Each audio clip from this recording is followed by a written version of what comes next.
पोटनिवडणुकांचे निकाल लागलेत, काही लागत आहेत. आणि त्याच बरोबरीने निवडणुकीच्या संदर्भात निवडणूक आयोगाच्या बाबतीत सुप्रीम कोर्टाने, सर्वोच्च न्यायालयाने एक महत्त्वपूर्ण निकाल दिलेला आहे. सर्वोच्च न्यायालयाने जो आज निकाल दिलेला आहे हा आपल्या देशातील लोकशाही जिवंत ठेवण्याच्या दृष्टीने एक दिलासादायक निकाल आहे, ज्याच्याबद्दल मी माझं भाष्य गेल्या काही दिवसांमध्ये केलेलं आहे, सातत्याने करत आलेलो आहे. आपल्या देशात लोकशाही जिवंत ठेवायची असेल तर पक्षांतर्गत लोकशाही सुद्धा जिवंत राहिली पाहिजे हे बघणारा निवडणूक आयोग, त्या निवडणूक आयुक्तांची नेमणूक, या नेमणुकीची प्रक्रिया बदलली गेली पाहिजे. तो नेमला जाता कामा नये. आणि त्या दृष्टीने जर का आज सर्वोच्च न्यायालयाच्या निकालाकडे पाहिलं तर एक महत्त्वपूर्ण निकाल हा मानायला पाहिजे की निवडणूक आयुक्त जे फक्त एका मर्जीने नेमले जायचे, राष्ट्रपतींच्या माध्यमातून जरूर नेमले जायचे. मी राष्ट्रपतींच्या माध्यमातून बोललो कारण राष्ट्रपतींचा तो अधिकार आहे, पण तो नेमताना आता याच्या पुढे माननीय पंतप्रधान, माननीय सर्वोच्च न्यायालयाचे न्यायमूर्ती आणि लोकसभेतले किंवा संसदेतले विरोधी पक्षनेता, आणि मला असं कळलं जर विरोधी पक्षनेता नसतील तर संसदेतल्या सगळ्यात मोठ्या पक्षाचा नेता असं ते आहे असं मला कळलं. मी अजून नीट ते बघितलं नाही. तर साहजिकच आहे बेबंदशाहीला रोखण्याची गरज आहेच, कारण जर का बेबंदशाहीला वेळीच रोखलं नाही तर आपल्या देशामध्ये काळ तर सोकावेल पण काळाबरोबर हुकुमशाही सुद्धा सोकावेल. आणि त्या दृष्टीने जर का विचार केला तर आजचा निर्णय हा स्वागतार्ह आहे. निवडणूक आयोगावरती किती विश्वास ठेवायचा असंच चित्र आजचा काळ निर्माण झालेलं आहे. आणि अशा याच्यामध्ये एक बदलाला सुरुवात होते, त्याचं स्वागत आपण केलं पाहिजे. उद्धवजी, जो निर्णय केंद्रीय निवडणूक आयोगाने दिला शिवसेना पक्ष आणि धनुष्यबाण, तर आता ही जी सर्वोच्च न्यायालयाने भूमिका मांडलेली आहे तर तुम्ही पुन्हा अशी मागणी करणार आहात का जो निर्णय झाला तो आता या नव्या आम्ही सर्वोच्च न्यायालयात, आम्हाला निवडणूक आयोगाचा निर्णय मान्य नाहीच, त्याच्यामुळे सर्वोच्च न्यायालयात आम्ही गेलेलोच आहोत. पण आता सर्वोच्च न्यायालयामध्ये ही जी काही केस चालेल त्याच्यात साहजिकच हा निर्णयाचे पडसाद सुद्धा उमटतील. कारण परत एकदा मी सांगतो, निवडणूक आयोगाने जो आमच्या बाबतीत निर्णय घेतलेला आहे तो कोणत्याही परिस्थितीत न्याय मांडण्याच्या त्या शक्यतेतला नाहीये. कारण पक्षाचा अधिकार, पक्ष ठरवण्याचा अधिकार हा निवडून आलेल्या सदस्यांना जर केवळ द्यायचा असेल तर तो विधिमंडळापुरता त्या पक्षात फूट पडली असं म्हणता येईल. पण पक्ष म्हटल्यानंतर आम्ही निवडणूक लढवली असेल किंवा निवडणूक लढवली नाही, एक काळ असाही होता की विधानसभेमध्ये एक सुद्धा सदस्य नव्हता, काही काळ तर एकच सदस्य होता. आता सुद्धा काही पक्षांचे एक सदस्य पलीकडे गेले आणि त्यांनी सांगितलं की आम्हीच म्हणजे पक्ष. तर पक्ष ते होऊ शकत नाही. निवडणूक आयोगाने आम्हाला त्यावेळेला जे सगळं कामाला लावलं होतं, सदस्य संख्या तुमची नोंदवा, तुमची प्रतिज्ञापत्र द्या, लाखोंच्या संख्येने आम्ही सदस्य संख्या नोंदवलेली आहे. प्रतिज्ञापत्र आम्ही आमच्या सर्व पदाधिकाऱ्यांची दिलेली आहेत, ती आम्हाला जमा करायला लावून अचानक त्यांना ते कळलं की आता हे काही यांना परवडणारं नाहीये, म्हणून त्यांना जर का दबाव आला असेल आणि हा निर्णय दिला असेल तर तो अयोग्य. म्हणजे निवडणूक आयोगापेक्षा निवडणूक अयोग्य झाला तो. नाही, म्हणायचं असं होतं की समजा जर नव्या पद्धतीने सर्वोच्च न्यायालयाच्या भूमिकेनुसार जर नव्याने केंद्रीय निवडणूक आयुक्त निवडले गेले तर तुमची अशी मागणी आहे का तो जो पहिला निकाल जो दिलेला आहे निवडणूक आयोगानं तो रद्द करून त्यांच्या पुढे पुन्हा या नाही, आता आमचा जो काही धावा आहे तो सर्वोच्च न्यायालयामध्ये आहे आणि सर्वोच्च न्यायालयाच्या लक्षात आता हे आलेलं आहे. मला असं वाटतं की कोणत्या गोष्टींकडे तत्कालीन निवडणूक आयोगाने किंवा आयुक्ताने दुर्लक्ष केलं ते आम्ही सर्वोच्च न्यायालयाच्या समोर ठेवू आणि सर्वोच्च न्यायालय जे काही योग्य असेल तो निर्णय देईल. तुम्हाला असं वाटतं का की सर्वोच्च न्यायालय म्हणजे तुमच्या बाबतीत जो अन्याय झाला तो त्याच्यावरची नाही, आता मुळामध्ये तुमच्या प्रश्नामध्ये मला काय वाटण्याच्या आधी तुम्हाला असं वाटतं की आमच्यावर अन्याय झाला? तुमचा असा दावा नाही, दावा म्हणजे माझा आहेच आणि म्हणून तर आम्ही सर्वोच्च न्यायालयात गेलो. कारण त्यांचे पण दावे प्रतिदावे आहेत असू देत ना. नाही, म्हणजे तुमची शेवटची आशा आता सर्वोच्च न्यायालय आहे. नक्कीच शेवटची आशा जरी असली तरी आज त्या आशेला अंकुर फुटलेला आहे. कारण हा लढा केवळ आमच्यासाठी नाहीये. जसं आमच्या वतीने सर्वोच्च न्यायालयात युक्तिवाद करताना कपिल सिब्बल म्हणाले की त्यांनी सांगितलं की मी इथे उभा आहे, मी जिंकेन किंवा हरेन, पण मी इथे उभा आहे तो माझ्या लोकशाहीच्या रक्षणासाठी. तर लोकशाहीचं रक्षण करणं हे त्या लोकशाहीच्या 4 स्तंभांचं काम आहे, ते त्यांनी करायला पाहिजे. कसब्याविषयी तुम्हाला काय वाटतं? कसब्यामध्ये साहजिकच आहे, पोटनिवडणूक जिंकल्यानंतर, महाविकास आघाडी जिंकल्यानंतर मला आनंद तर नक्कीच झालेला आहे आणि एवढ्या वर्षाच्या एका भ्रमातून कसबा मतदारसंघ जर का बाहेर पडत असेल तर देश सुद्धा बाहेर पडायला काही वेळ लागणार नाही. वारंवार महाविकास आघाडी जिथे जिथे लढते तिथे तिथे त्यांचा विजय होताना दिसतो आहे. तर मग स्थानिक स्वराज्य संस्थांच्या निवडणुकांच्या संदर्भात मध्ये सुद्धा महाविकास आघाडी संबंध राज्यभर बघायला मिळेल का? नक्कीच मिळेल ना. काय त्याच्यात अडचण काय? आतापर्यंत जसं आता गेल्या काही दिवसांपूर्वी शिक्षक आणि पदवीधर मतदारसंघांच्या निवडणुका झाल्या, त्याच्यात सुद्धा तुम्ही पाहिलं जे निकाल लागलेत ते बोलके निकाल आहेत. आता सुद्धा या पोटनिवडणुकीमध्ये इतक्या वर्षाच्या एका प्रभावाखालून तो मतदारसंघ किंवा त्या मतदारसंघ म्हणजे मतदारसंघातले मतदार हे वेगळा विचार करू शकतात आणि वेगळा विचार त्यांनी केलेला आहे. हे एक मोठं आशादायक चित्र आहे. उद्धवजी, पण चिंचवडमध्ये जो अपक्ष उमेदवार म्हणजे राहुल कराटे उभे राहिले, तुम्हाला असं वाटतं का की ती जर उमेदवारी नसती तर चिंचवड ही महाविकास नाही, मला म्हणून आत्ताचं लेटेस्ट त्यांचं अपडेट माहित नाही. चिंचवड मतदारसंघात काय किती फेऱ्या झाल्या आहेत आणि अश्विनी जगताप पुढेच आहेत. हो हो पण पण 21,000 मतं ही राहुल कराटेंनी घेतली आहेत आणि आघाडीतला त्यांचा फरक किती आहे?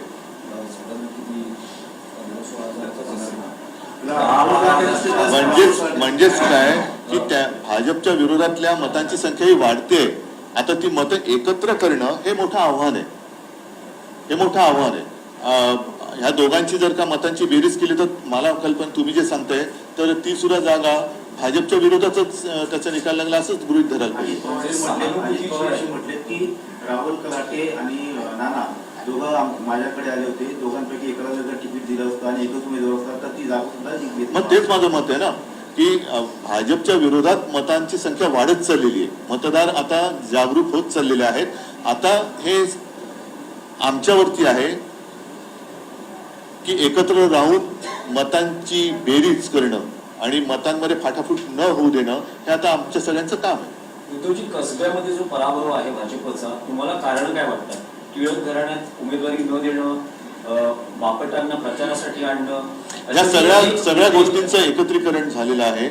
एक तर टिळकांचं घराणं, मी काय झालं शेवटच्या टप्प्यामध्ये मी माझं एक मनोगत, मी भाषण नाही म्हणणार, मनोगत मी व्हिडिओच्या माध्यमातून तिकडे दिलं होतं आणि त्याच्यात मी म्हटलं होतं की वापरा आणि फेका ही जी काय भारतीय जनता पक्षाची नीती आहे ती नीती हे सर्वत्र वापरत आहेत.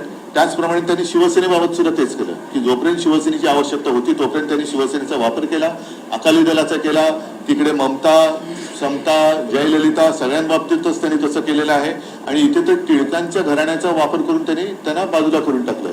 तोही राग तिथल्या लोकांच्या मनात होता. त्याच्यानंतर गिरीश बापटांसारखा एक ज्येष्ठ नेता, गिरीश बापटांचा उमेदीचा काळ मी पाहिलेला आहे कारण तेव्हा शिवसेना प्रमुख वगैरे पुण्यात येणं जाणं असायचं आणि गिरीश बापट कसे एक कार्यकर्ता म्हणून लढत होते हे सुद्धा बघितलं. त्यांना सुद्धा त्यांची तब्येत म्हणजे मी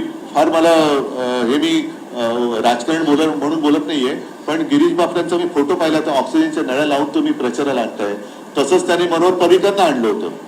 मनोहर पर्रीकरांना सुद्धा तसंच त्यांनी प्रचार करून घेतला पण मनोहर पर्रीकरांच्या नंतर त्यांनी त्यांच्या मुलाला बाजूला टाकून दिलं.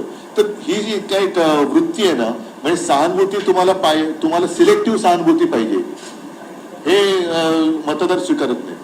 सर, सध्या हक्कभंगाचे प्रस्ताव दोन्ही बाजूने दाखल करण्यात आलेले आहे. एकीकडे संजय राऊत यांच्यावरती हक्कभंग आणलाय तर तिकडे मुख्यमंत्र्यांवर देखील आणलेला आहे. मात्र मुख्यमंत्र्यांनी स्पष्टीकरण दिलंय की ते जे वक्तव्य होतं ते विरोधी पक्ष नेत्यांवर किंवा त्यांच्यावरती नव्हतं असं त्यांचं. मग कोणावरती होतं? कोणाबरोबर चहापान होतं त्यांचं? त्याचंही स्पष्टीकरण झालं पाहिजे की मग कोणाबरोबरचं चहापान म्हणजे तुम्हाला देशद्रोह्यांबरोबरचं चहापान टळलं म्हणजे तुम्ही देशद्रोह्यांना चहापानाला बोलवलं होतं का? आणि विरोधी पक्ष बद्दल ते नसेल तर मग आणखीन कोणाबरोबर तुमचं चहापान ठरलेलं होतं जे टळलं आणि ते जर का ते तथाकथित त्यांच्या दृष्टीने देशद्रोही होते किंवा असतील ते जर चहापानाला आले असते तर तुम्ही त्यांच्यावर चहापान केलं असतं का? नाही उद्धवजी, पण संजय राऊतांनी विधिमंडळाच्या बाबतीत जे विधान त्याशी तुम्ही सहमत? नाही, संजय राऊत दौऱ्यावरती आहे, त्याला प्रत्यक्ष बोलून मला विचारावं लागेल तू नेमकं काय बोललेला आहेस आणि ते बोलल्यानंतर मी माझं काय मत ते ठामपणाने बोलेन. उद्धवजी, सगळं त्यांचं विधान आहे ते नाही आज तरी सामन्यात पण त्यांनी छापलेलं आहे आणि त्यांनी सुद्धा तो जे काय बोललेलं ते सांगितलं त्याला तो आज उद्या येईल आल्यानंतर मी विचारेन त्याला. पण हक्कभंग समितीसमोर त्यांना सामोरं जावं लागेल.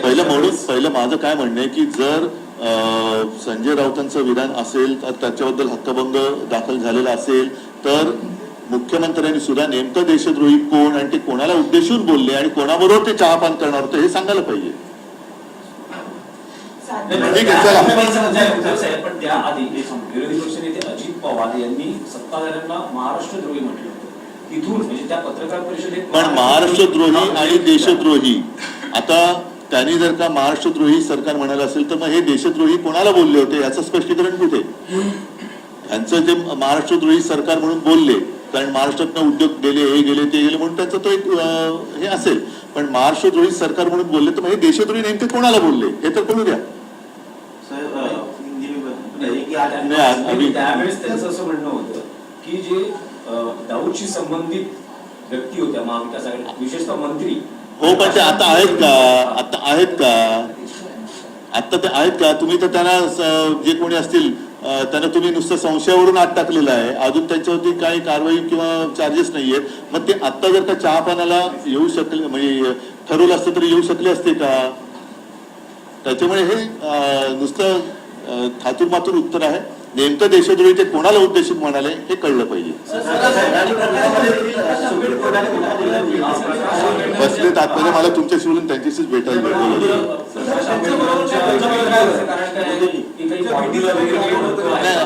साहजिकच आहे. प्रकाशजी आणि आमची युती आम्ही जाहीर केलेली आहे.